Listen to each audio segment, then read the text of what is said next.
and you might find out that your idea was plain wrong. And you're like, fuck, I thought I would get a fucking Nobel Prize for this idea, and you're telling me it was all just a misunderstanding? I know it feels hard.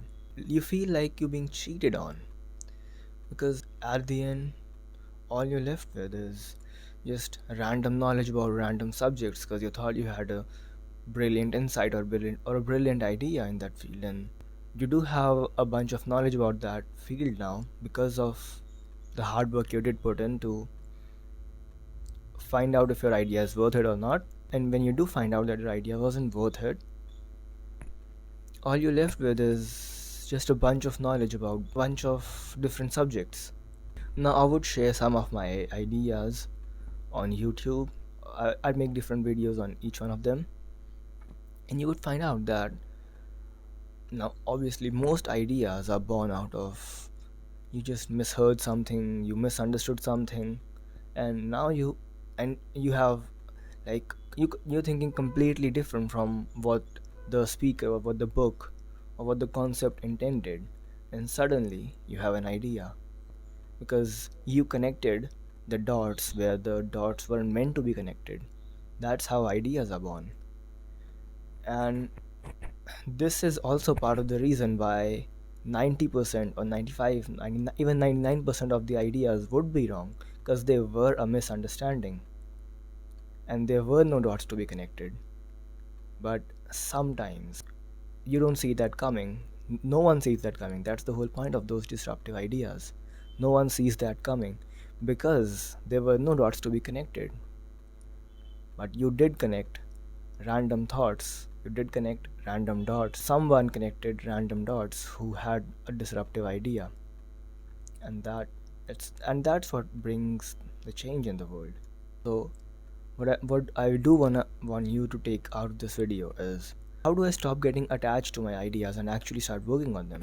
It's kind of something I have to look back oftentimes to actually tell myself that you need to actually stop getting so much attached and start working on this idea. So how do you do that? First, stop daydreaming.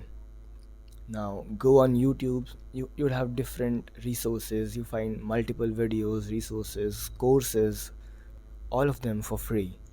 Just find a way to stop daydreaming. Second, don't fall in love with that idea.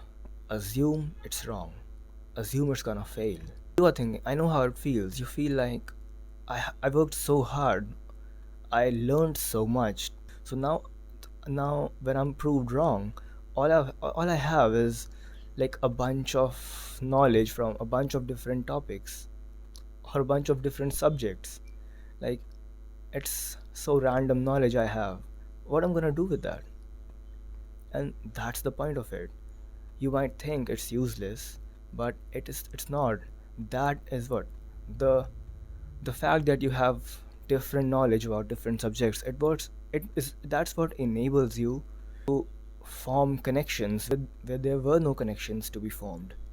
You see the dots where most people don't, because you have random knowledge about random subjects.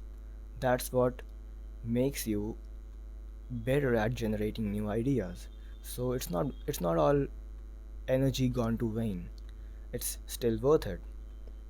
And it's fun working on this idea. And if you've ever had an idea, you know it by experience as well. Working on ideas is fun. You don't know, you get that strange sense of purpose, and somehow you have an energy to like go without food, without water for hours. Just do it for fun, bro. You don't always need to be right. You don't always need to have an idea that would change the world. Just have ideas, have fun. Now, third, work on it. Now, there are two there are two components of working on it. First, there is learning about the subject, and second is actually experimentation. Now, we're all guilty of this. We spend too much time on learning part, but theory will only take you so far.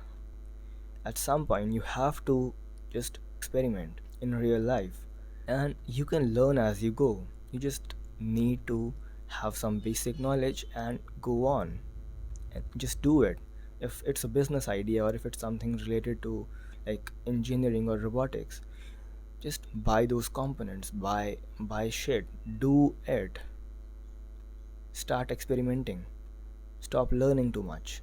And lastly, you need to build connections. Now, by connections, I mean a professor you have who you can show and get feedback from for your research. And if you have a business idea, it's best to have a few connections in the industry and someone who's actually working in the industry that you wanna go in or you wanna start a business in. So you have to build connections. Now it's something I am lacking into, and it's part of the reason why I started this YouTube channel as well.